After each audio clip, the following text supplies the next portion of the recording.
জন্মের আগে প্রিয় নবী বাবা হারালেন, 6 বছর বয়সে মা হারালেন, 8 বছর বয়সে দাদা হারালেন। এবার আছে শুধু একজন চাচা। এমন চাচা বাবার চেয়েও বেশি আদর করে বিষ্ণু ইসলামকে লালন পালন করলেন। এ আবু তালেবের ভয়ে আবু জাহেল আমার প্রিয় নবীর গায়ে হাত লাগাতে পারে নাই। তার মানে ভালোবাসায় কোনো ভেজাল? ভেজাল আদর্শে। ভেজাল কিসে? শেষ নিঃশ্বাস ত্যাগ করার আগে আবু তালেব অসুস্থ। আবু জাহেল উতবা সাইবা একদিকে, আমার নবী আরেকদিকে। আমার প্রিয় নবী বললেন, চাচা আজীবন আপনি ছাতার মতো আমাকে আশ্রয় দিয়েছেন, আজীবন আপনি বাবার মতো কোলে পিঠে করে মানুষ করেছেন। একবার শুধু আমার কানে কানে বলেন লা ইলাহা ইল্লাল্লাহ মুহাম্মাদুর রাসূলুল্লাহ, বাকিটা আমি আল্লাহর সাথে বুঝে নেব। কিন্তু আবু জাহেলও পাশে আছে না নাই? আবু জাহেল কয় না, আবু তালেব খবরদার, আজীবন যে শিরকি ধর্মের উপরে ছিল ওইটার উপরেই থাক, বাপ দাদার ধর্মে চুন কালি মাখিস না। একবার আবু তালেব প্রিয় নবীর নুরানি চেহারার দিকে তাকায়, মনে মনে ভাবে এখনই পড়ে ফেলি কালিমা, মুহাম্মদের আদর্শই আমার আদর্শ বানায় ফেলি। আবার যখন আবু জাহেল উতবা সাইবার দিকে তাকায়, মনে মনে ভাবে না, আগের ধর্ম ছাড়তে চাই না। এই দোটানা অবস্থা থেকে শেষ নিঃশ্বাস ত্যাগ করার আগে আবু তালেব এটা বলে মারা গিয়েছে, আলা মিল্লাতি আব্দুল মুত্তালিব, আমি আব্দুল মুত্তালিবের শিরকি ধর্মের উপর থেকে শেষ নিঃশ্বাস ত্যাগ করলাম। তার মানে আল্লাহর দেয়া বিধান অনুযায়ী সে জান্নাতি না জাহান্নামী? শুধু যে নবীরে ভালোবাসছিল কোনো কাজে আসছে? কথা বলেন। তাহলে শুধু ভালোবাসা আমারে বাঁচাতে পারবে না। নবীর ভালোবাসার পাশাপাশি আমার নবীর আদর্শ জীবনে থাকার দরকার আছে না নাই? এজন্য আল্লাহ নবীর পরিচয় দিয়ে বললেন, মুহাম্মাদুর রাসূলুল্লাহ ওয়াল্লাযীনা মাআহু আশিদ্দাউ আলাল কুফফারি রুহামাউ বাইনাহুম। কোরআন আমাদেরকে বলে তোমাদের প্রিয় নবীর প্রথম পরিচয় তিনি রাসূলুল্লাহ সাল্লাল্লাহু আলাইহি ওয়াসাল্লাম। তিনি হলেন আল্লাহর রাসূল। তার সাথে যারা থাকে তারা কাফেরদের ব্যাপারে বজ্র কঠোর, মুমিনদের ব্যাপারে পুষ্পকোমল। সুবহানাল্লাহ পড়ে। আবার কোরআন বলে, ওমা মুহাম্মাদুন ইল্লা রাসূলুন ক্বাদ খালাত মিন ক্বাবলিহির রাসূল। মুহাম্মদ রাসূল ছাড়া অন্য কেউ নন, তার আগে এরকম অনেক রাসূল দুনিয়ায় এসে আবার বিদায় নিয়েছে। ঠিক কি না? তাহলে কোরআন কিন্তু প্রথম পরিচয় দিয়ে দিলে, 1 নাম্বার পরিচয় আমার নবীর। 1 নাম্বার পরিচয় জোরে বলেন, 1 নাম্বার পরিচয় তিনি রাসূলুল্লাহ, আল্লাহর রাসূল। কিন্তু আমার নবী এত বিনয়ী, এত ভদ্র, এত নম্র, এত শান্ত, এত শিষ্ট, এত হাম্বল। আউট অফ হাম্বলনেস তিনি নিজেকে রাসূল পরিচয় দিতে লজ্জাবোধ করতেন। তিনি নিজেকে রাসূল পরিচয় দেওয়ার আগে নিজের আরো ছোট করে বলতেন, আমি আল্লাহর গোলাম, তারপরে রাসূল। সুবহানাল্লাহ কইতে পারলেন না? কত ভদ্র মানুষ, কত বিনয়ী মানুষ। যদিও তিনি রাসূল, এইটা তিনি পরে বলতেন, আগে বলতেন ইন্নী আব্দুল্লাহি ওয়া রাসূলুহু, আমি আল্লাহর বান্দা, তারপরে রাসূল। সুবহানাল্লাহ। ইন্নী আব্দুল্লাহ ওয়া রাসূলুহু, আমি আল্লাহর বান্দা এবং আল্লাহর রাসূল। আমরাও যখন আত্তাহিয়াতু পড়ি, শাহাদা বাক্য যখন পড়ি, আমরা পড়ি আশহাদু আল্লা ইলাহা ইল্লাল্লাহ ওয়া আশহাদু আন্না মুহাম্মাদান।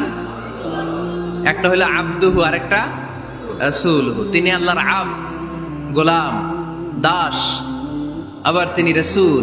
তিনি যখন দোয়া করতেন তিনি বলতেন, আল্লাহুম্মা ইন্নী আবদুক ওয়া ইবনু আবদিক ওয়া ইবনু আমাতিক। আল্লাহর কাছে দোয়া করতেন, কাঁদতেন আর বলতেন, আল্লাহ আমি আপনার গোলাম, গোলামের ঘরের গোলাম, বান্দির ঘরের গোলাম। আমার বাবা আব্দুল্লাহ আপনার গোলাম, আমার মা আমিনা আপনার বান্দি, আমার 14 গোষ্ঠী আপনার গোলাম। নাসিয়াতি বিয়াদিক, আমার মাথার চুলের ঝুঁটি আপনার হাতের মুঠোয়। আপনি ডানে টান দিলে আমি ডানে, আপনি বায়ে ঝাঁকুনি মারলে আমি বায়ে। সুবহানাল্লাহ পড়বেন না? কি বিনয়ী রাসূল। তারপরে ওইটা সেকেন্ড পর্যায়ে বলতেন। আগে বলতেন ইন্নী আব্দুল্লাহ, আমি আল্লাহর গোলাম, ওয়া রাসূল, এবং আল্লাহর রাসূল। সুবহানাল্লাহ পড়েন। তাহলে কোরআন প্রথম যে পরিচয় আমার প্রিয় নবীর পরিচয়টা দিল, সেটা হচ্ছে আমার নবী ছিলেন রাসূলুল্লাহ। আওয়াজ করে বলেন, তিনি কি ছিলেন? মুহাম্মাদুন রাসূলুল্লাহ। এটা কোরআনের ভাষ্য। আমার সাথে সাথে পড়েন, মুহাম্মাদুন রাসূলুল্লাহ। মুহাম্মদ সাল্লাল্লাহু আলাইহি ওয়াসাল্লাম হচ্ছেন আল্লাহর রাসূল। তবে তার জীবনের দুইটা ডাইমেনশন। এক ডাইমেনশনে তিনি গোলাম, কার? আর এক ডাইমেনশনে তিনি রাসূল, কার? তাহলে আমার নবীর প্রথম পরিচয় ক্লিয়ার। প্রথম পরিচয় কি? রাসূলুল্লাহ। আওয়াজ করে বলতে হবে, প্রথম পরিচয় কি? এবার কোরআনকে যদি বলি, কোরআন বুঝলাম তিনি নবী, রাসূল। রাসূল তার প্রথম পরিচয়। এবার তার আর কোনো পরিচয় আছে কিনা বলো? কোরআন বলে আছে। তিনি শুধু রাসূল না, তিনি শেষ রাসূল। তিনি শুধু নবী না, তিনি শেষ নবী। He is the last messenger. Adam আলাইহিস সালাম থেকে আরম্ভ করে ঈসা আলাইহিস সালাম পর্যন্ত নবী আসার যে ধারাবাহিকতা, এই ধারাবাহিকতা আল্লাহ তাআলা বিশ্ব নবীর মাধ্যমে ক্লোজ করে দিয়েছেন। ওনার পরে আর কোন নবী আসবে? ওনার পরে আর কোন রাসূল আসবে? এজন্য কোরআন বলে, মা কানা মুহাম্মাদুন আবা আহাদিম মির রিজালিকুম ওয়ালাকিন রাসূলুল্লাহি ওয়া খাতামান নাবিয়্যিন। খাতামান নাবিয়্যিন, he is the last messenger, শেষ নবী। তারপরে কোনো নবী নাই, তারপরে কোনো রাসূল নাই। এখন যদি কেউ দাবি করে আমি নবী, হ্যাঁ, কি চলবে? খালি মাইর চলবে, আওয়াজ ছাড়া। মাইর হবে, আওয়াজ হবে।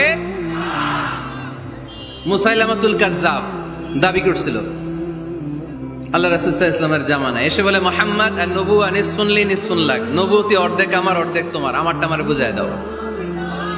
আল্লাহ রাসূল বললেন, তুই তো খুবই খারাপ, তুই শুধু মুসাইলামা না, তুই মুসাইলামাতুল কাজ্জাব, তুই মিথ্যাবাদী ভণ্ড মুসাইলামা। আমার নবী যা করতো নবীরও কপি করতো, ফলো করতো। আমার নবী লোনা পানির কুয়ার মধ্যে ফু দিলে ওই লোনা পানির ওইটাকে মিঠা পানির কুয়া বানাই দিত কে? ও ওর এলাকায় এরকম করতো। লোনা পানির মধ্যে ফু দিলে আগে মানুষ যাও মুখে দিতে পারতো, এখন এটা মুখেও দিতে পারে না।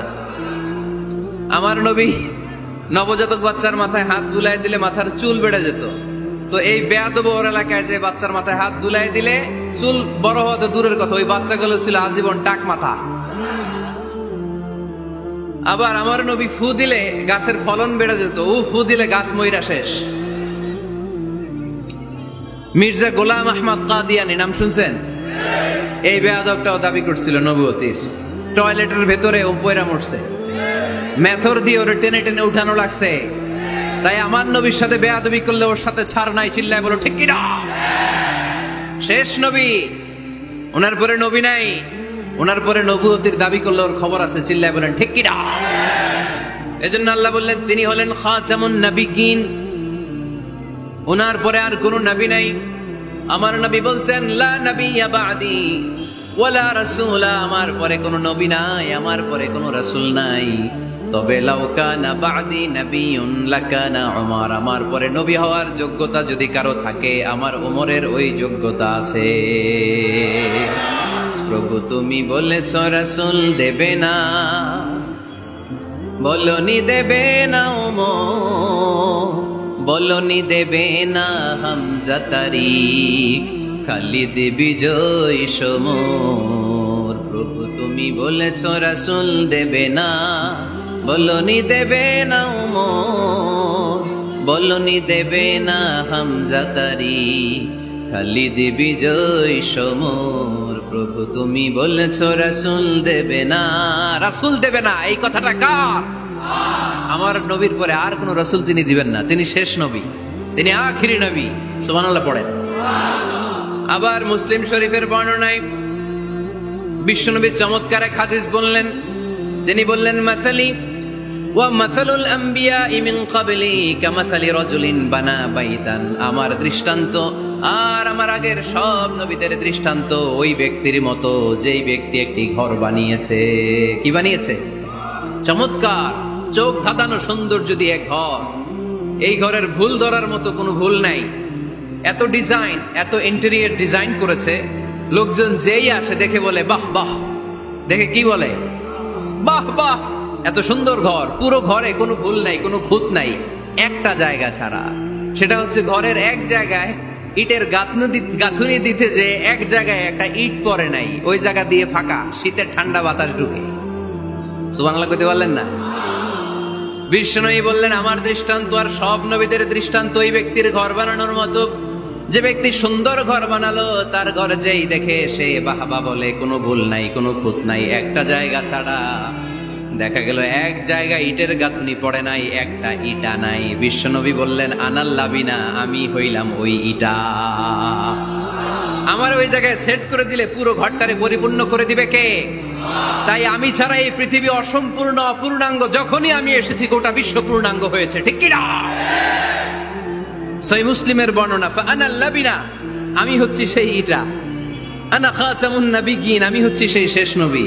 আমার যখন ওই জায়গায় ওই গ্যাপটা সেট করে দেয়া হয়েছে, ওই ঘরের পূর্ণাঙ্গতা দান করেছে কে?